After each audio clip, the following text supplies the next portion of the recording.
एक अल्बाट्रॉस आकर बेड़े पर उतर गया। खाना खुद चलकर सामने आया देखकर राजू ने धीरे धीरे अपना हाथ बढ़ाया, फिर झट से पक्षी का पैर पकड़ लिया। इसके तुरंत बाद तीनों ने मिलकर उस पक्षी को काबू में कर लिया। स्वाद सच में बहुत खराब था, लेकिन उनके पास कोई और विकल्प नहीं था। उन्होंने 3 दिन और 3 रातों से कुछ भी नहीं खाया था। अगले ही पल कच्चे मांस की वजह से उन्हें उल्टी हो गई। फिर टिंकू ने अल्बाट्रॉस के मांस को चारे की तरह इस्तेमाल किया, उसे समुद्र में डाला और 5 घंटे इंतजार करने के बाद आखिरकार उन्होंने एक बड़ी मछली पकड़ ली। असली खाना फिर से देखकर झोलू चुपचाप एक तरफ बैठ गया, क्योंकि उसे अकेले सारी चॉकलेट खा जाने का अपराध बोध हो रहा था। राजू और टिंकू ने कोई नाराजगी नहीं रखी और उसे खाने में शामिल होने बुलाया। वे बारी बारी से एक एक निवाला खाने लगे। इस मछली के मांस में प्रोटीन बीफ से दर्जनों गुना ज्यादा था। बस कमी थी तो थोड़ी वसाबी और सोया सॉस की। कच्ची मछली को ही खाना बनाकर किसी तरह वे दिन 18 तक जिंदा थे। उनकी त्वचा धूप से बुरी तरह झुलस चुकी थी। वे जितना हो सके छांव में रहने की कोशिश करते रहे। किस्मत से जब गर्मी अपने चरम पर थी तब बारिश शुरू हो गई। उन्होंने मुंह खोलकर ताजा पानी भर पेट पिया और बाद के लिए बारिश का पानी भी इकट्ठा किया। हालांकि पानी की समस्या हल हो गई, लेकिन कई दिनों से वे कोई मछली नहीं पकड़ पाए थे। इसलिए उन्होंने अपना निशाना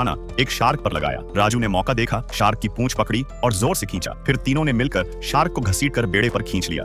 राजू ने जल्दी से अपना चाकू निकाला और कई बार वार किया। तभी जाकर शार्क ने तड़पना बंद किया। हालांकि मांस का स्वाद बहुत खराब था, पर उनके पास कोई और रास्ता नहीं था। 27 दिन हो चुके थे। वे अब भी समुद्र में भटक रहे थे। अचानक राजू को लगा जैसे उसने इंजन की आवाज सुनी हो। उसने ऊपर देखा, वाकई एक नीचे उड़ता हुआ विमान था। उम्मीद से भरकर उसने फ्लेयर गन निकाली और संकेत दाग दिया। उन्हें लगा कि बचाव आ गया है, लेकिन विमान दूर और दूर जाता रहा। जब वे निराशा में डूब ही रहे थे तभी विमान मुड़कर वापस आ गया। उन्हें यह नहीं पता था कि वह एक जापानी युद्धक विमान था। जैसे ही वह पास आया, गोलियों की बौछार होने लगी। तीनों के पास सोचने का समय नहीं था। वे फटाफट समुद्र में कूद गए। विमान के गुजरने के बाद वे सावधानी से वापस बेड़े पर चढ़े। वे पूरी तरह थक चुके थे, लेकिन जैसे ही उन्होंने सांस लेने की कोशिश की, विमान फिर से पलट कर आ गया। राजू घबरा गया और दूसरों को चिल्लाकर पानी में कूदने को कहा। जैसे ही वह समुद्र में पहुंचा, उसे एहसास हुआ कि वही अकेला कूदा था और बेड़े में छेद हो चुका था। वह जल्दी से सतह पर तैर कर आया। किस्मत से झोलू और टिंकू जिंदा थे और विमान आखिरकार चला गया। लीक होते बेड़े को देखकर राजू गोंद से उसे ठीक करने दौड़ा, लेकिन तभी एक शार्क ने फिर से हमला करने की कोशिश की। इस बार झोलू ने एक पतवार पकड़ी और शार्क पर लगातार वार करने लगा। आखिरकार शार्क हार मानकर वापस चली गई। जैसे जैसे और दिन बीतते गए, वे बेड़े पर पड़े पड़े किसी तरह जिंदा रहे। आखिर में